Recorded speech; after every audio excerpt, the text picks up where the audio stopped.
Madam আপনি কি জেলে যেতে চান? আমি বলতে না চাইছি আমি বলছি আপনি জেলে রয়ের যেতে চান সঙ্গে কথা কি? বলছেন? আপনি আমায় জেলে না পাঠাবেন? আপনার কত পাওয়ার আছে বলি আপনি আচ্ছা জেলে বলছি যেতে চান দাদা, কি? আচ্ছা বলছেন জেলে পাঠাবেন, আরো ঠিক বলছি আছে, একটু আপনি জেলে ভিআইপি যদি জেল না হলে খুব যেতে ভালো চান হয়। তাহলে দুবেলা চুপচাপ রুটিটা থাকুন। একটু আপনাকে ভালো গরম ডুবাচ্ছে গরম হবে তো, এই ফোলা লোন ফোলা। ব্যবসায়ীরা।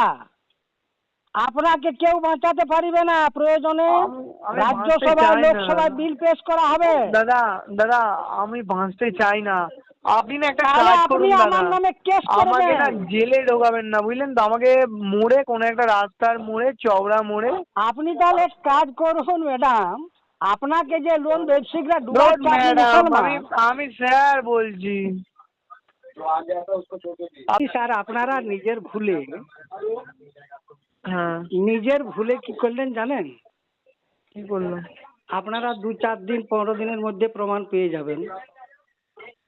কি পাবো? ভালো ভালো ছেলে, সরল ছেলে, সবকিছু 2-4 দিন ভুলে আপনারা নিজেরাই নিজেদের বিপদ ডেকে আনলেন, আর নিজেরাই আবার খাল কেটে কুমির এনে নিজের ভালো ছেলে। যাই হোক, কি আমি ভালোই মনে করতাম, কিন্তু আপনারা নিজেরাই জটিলতাটা বাড়িয়ে নিজেদের যে চরিত্র, নিজেদের যে ভুল ভ্রান্তি, মানে আচ্ছা, নিজেরাই প্রমাণ করে দিতে চাইছেন যে আমরা কে।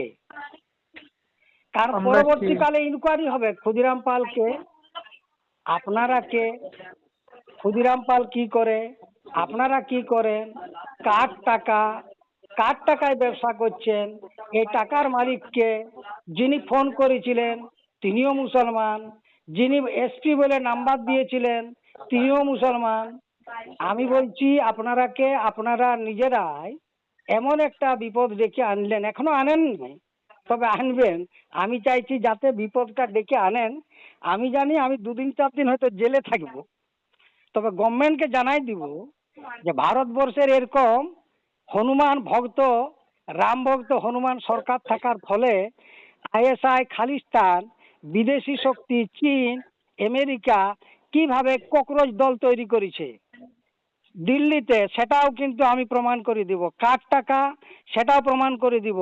কে করে, কিভাবে খালিস্তান টাকা আসছে ককরোজে, কিভাবে খালিস্তান টাকা আসছে কার কার মাধ্যমে, কোথায়, কোন জায়গায় সব কিছু আমার নারী নক্ষত্র আছে বলে স্বরাষ্ট্রমন্ত্রীকে আমি ইমেল করে, প্রধানমন্ত্রীকে, মুখ্যমন্ত্রীকে ইমেল করে জানিয়েছি। আমার কাছে অডিও ভিডিও সিডিও আছে। এরপর আপনারা বেশি বুদ্ধিমান, আমি বেশি আচ্ছা, বুদ্ধিমান, ভারত সরকার আমার পক্ষে, সংবিধান আমার পক্ষে, না আপনাদের পক্ষে, ওইটা আমি সুপ্রিম কোর্টে দেখব। কারণ সুপ্রিম কোর্ট তো কোনোদিন যাই নাই, আর হাইকোর্টও যাই নাই, আমার জীবনে কোনো ডায়েরিও হয় নাই। তবে আমি চাইছি যাতে আমার নামে কোনো ডায়েরি, কেউ এটা কেস করুক। কারণ আমার নামে এরকম 2 নম্বরই কেসিআর কেস করেছিল আইসি 1921 সালে, 2021 সালে। আমি আইসিকে বলেছিলাম যে আপনাকে তো শিঘরে পাঠাবোই, তার সঙ্গে এসপিকেও পাঠাবো। আমি মিটিংয়ে যাই নাই, আপনি কেস করে দিলেন। উনি 8 দিনের মধ্যে 28 জনের নামে কেস করেছিল। এই ধনঞ্জয় মুর্মুর নামেও কেস তুলতে পথ পাইল না। মমতা ব্যানার্জি ফোন করে বলল আগে কেসটা কাট, ওই এসপিকে দিয়ে এবং ওই আইসিকে দিয়ে জিজ্ঞাসা করুন যে উনি ওই 2021 আইসি ছিল আর ওই পশ্চিম মেদিনীপুরের এসপি ছিল। আমি সেই ক্ষুদিরাম পাল, আমি কোনো 2 নম্বরই করি নাই। তবে আপনারা বিপদটা বাড়িয়ে আপনারা আপনাদের ভুলটা করে নিলেন। এইটা আমার আচ্ছা। একটা অভিজ্ঞতা, এই কথাটা বললাম।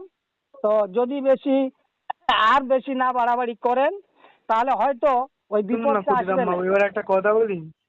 বলেন। সব সমস্যার সমাধান কি হবে জানেন?